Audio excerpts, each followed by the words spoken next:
Ça, c'est une chose que j'ai du mal. Sincèrement, ça me fait de la peine, presque, je serais tenté de dire, de voir combien, en ce moment, il y a une conjonction, mais un faisceau d'attaques de multiformes Ouais. dans tous les coins, de tout ce qu'on a fait qui est abominable, y compris par une partie de la diaspora africaine française. Mmh.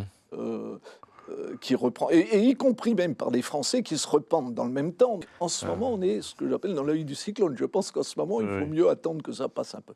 Mais pour en revenir à votre question, bien évidemment, la Chine, par exemple, l'ambassadeur me dépêchait d'aller en Chine quand j'étais à Niamey parce que ça n'intéressait pas. Mmh. On avait un peu de kung-fu, un peu de danse et puis tout.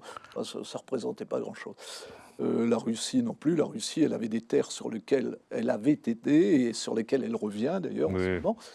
Non, pour moi, alors là, j'aime beaucoup nos amis américains et nous leur devons beaucoup, mais sur l'Afrique, je m'en tiendrai à l'Afrique et l'Afrique francophone, les coups les plus bas Venu sont de venus d'eux. Et il y en a un, alors là, je vous dis là, le grand tournant pour moi, c'est les Américains qui ont, en plus je le mets dans le livre d'ailleurs, je suis allé à l'anglais pour discuter avec les Américains, essayer un petit peu de l'Ouganda et de la République démocratique du Congo. Il dit, la France, ce que je peux vous dire, c'est qu'elle est favorable à des élections. Mmh. Bon, ça avait le mérite peut-être de ne pas avoir Kabila, le Mmh. reste. Bon. Et celui qui se présentait comme étant le meilleur à l'époque, et francophile à l'époque, était M. Tshisekedi, l'actuel président de la République démocratique du Congo. J'ai tout de suite compris que c'était pas la peine.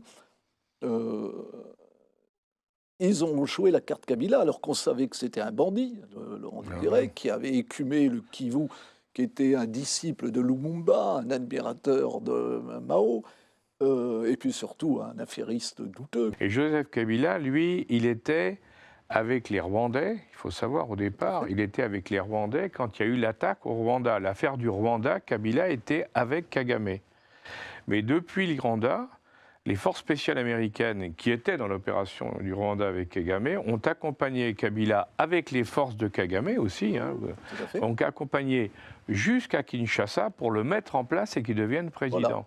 Et la contrepartie d'avoir été mis en place C'était les réserves. donc par les Américains et par Kagame, par le Rwanda, ça a été de donner l'exploitation des mines du Nord Kivu et de l'Ituri, qui sont actuellement, vous savez, cette zone de conflit permanent, hein, ça a été de les donner en exploitation, Oui. entre guillemets, au Rwanda, qui s'est retrouvé producteur et exploitant de mines alors qu'il n'avait pas de mines chez eux.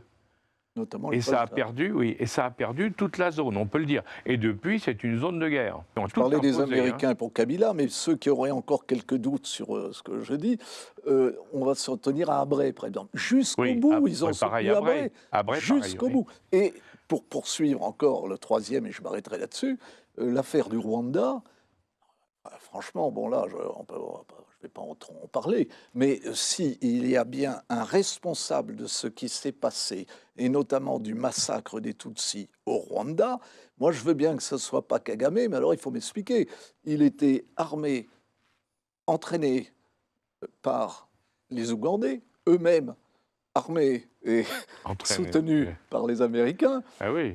Donc là encore, bon, en ce moment, on va peut-être changer de position parce que Oui, toute c'est la en train communauté d'évoluer. Vous avez internationale vu, est en train de... j'ai vu Voilà. avec plaisir que les Américains sont en train Voilà, voilà. d'évoluer Maintenant, sur le Rwanda voilà. et que peut-être que la vérité va commencer à Et sortir. là, on va peut-être être les seuls à défendre pendant quelques temps, mais pas longtemps, Oui. Kagame, réélu démocratiquement. Vous parliez de la démocratie, Oui. on pourra en parler, à 99, je suis désolé, je n'ai bien pas le sûr. chiffre exact, 99, pour la xème fois, là, il y a quelques mois. On a vu donc les influences étrangères, on a vu les Américains, les Chinois aussi qui ont... Les Chinois, c'est l'avenir du futur. Hein.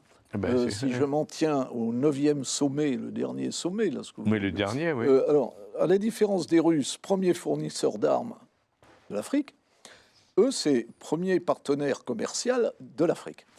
Donc, et puis avec des visées politiques. Il y a une stratégie à moyen et long terme. Il y a la poursuite de la route de la soie.